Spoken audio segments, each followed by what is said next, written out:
Ever notice how we only really hear about the shiny side of these big tech companies? The endless innovation, the user numbers that are just like astronomical. But what about the stuff that doesn't make the headlines? Right, like what's actually going on behind the scenes? Exactly. Today, we're going deep inside one of these tech giants with Sarah Wynn-Williams' book, Careless People, subtitle, A Cautionary Tale of Power, Greed, and Lost Idealism. Yeah, this isn't just some outsider's take. Wynn-Williams was right in the thick of it.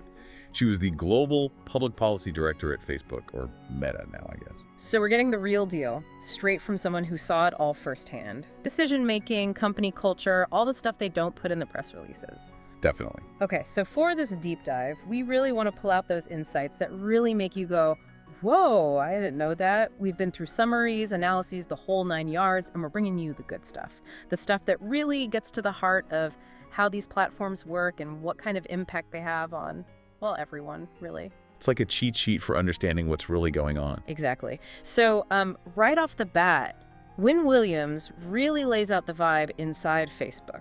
What were your impressions just from that initial description of the environment? Well, one thing that jumps out is the whole culture, right? I mean, it's tech, so you expect it to be fast-paced, competitive, all that. But she describes this environment where ethics were like almost an afterthought. It was all about growth, growth, growth. And the structure. Super competitive, very hierarchical, user engagement and revenue. Those were the holy grails. Right, and it's not just like a feeling either. The sources actually give concrete examples. Like, there were all these concerns about misinformation spreading, hate speech, even the potential for messing with elections, and it sounds like these concerns were pretty much brushed aside. It's almost like if you wanted to get ahead there, you couldn't really rock the boat too much. Yeah, and that brings up a huge question. Is this just how the tech world works? Is this need for constant growth so built in that ethics just get left behind? Or is there another way? That's the big dilemma, isn't it?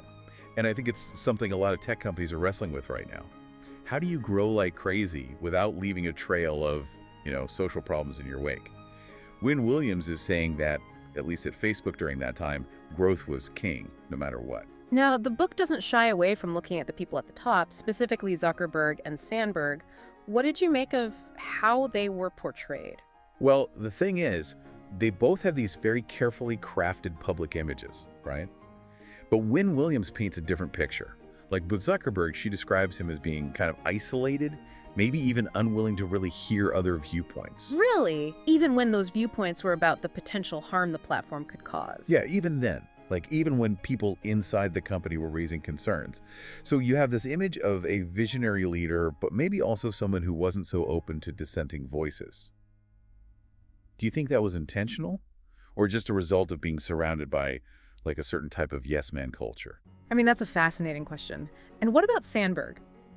She's always been seen as this like icon for women in leadership, right? Super polished, always on message. But that doesn't seem to be the whole story, does it? Not according to Careless People. The impression you get is that for Sandberg, the company's image was everything. And that meant not always addressing the problems people were pointing out, even if those problems were pretty serious. Yeah. So there's this disconnect between what the company was saying publicly and what was actually happening inside. And that leads right into what seems to be the book's core argument, that Facebook always chose growth over doing what was right. And not just sometimes, like, this was how they operated. So just to be clear, growth here means users, revenue, all that. And doing what's right means, like, actively fighting misinformation, protecting privacy, stuff like that. Exactly. And Wynn-Williams doesn't just say this, she backs it up with concrete examples. Like, remember how Facebook went into all these new markets? Super fast expansion, but without really understanding the local politics or culture. And that caused some pretty big problems. Oh, yeah. And then there's a role Facebook played in spreading misinformation, especially during those big elections. It's all in the sources. And of course, we can't forget the whole hate speech crisis in Myanmar. This wasn't just some theoretical stuff. People got hurt really badly. And she's saying this wasn't just an accident. It's built into the way these platforms work. More engagement equals more money. So the algorithms are designed to keep people hooked, even if what's hooking them is harmful. Right. Like, think about how those algorithms work. Sensationalized content, misleading stuff, that's what grabs attention. So maybe the business model itself is part of the problem. So we've got these huge decisions, global consequences, but Careless People also zooms in on the human side of things. What was it like getting that perspective from someone who was actually there? It really personalizes it, you know? Wynn-Williams talks about her own struggles as a working mom in this super intense environment, and she also brings up things like harassment, gender inequality, just the overall pressure cooker atmosphere. It's like a reminder that behind all the money and the headlines, there are real people dealing with the fallout of these decisions. And the company culture, that plays a huge role too. Absolutely. Okay, so we have this book making some pretty serious accusations against one of the most powerful companies in the world. There's no way that doesn't cause a stir, right? Definitely not. Meta came out swinging.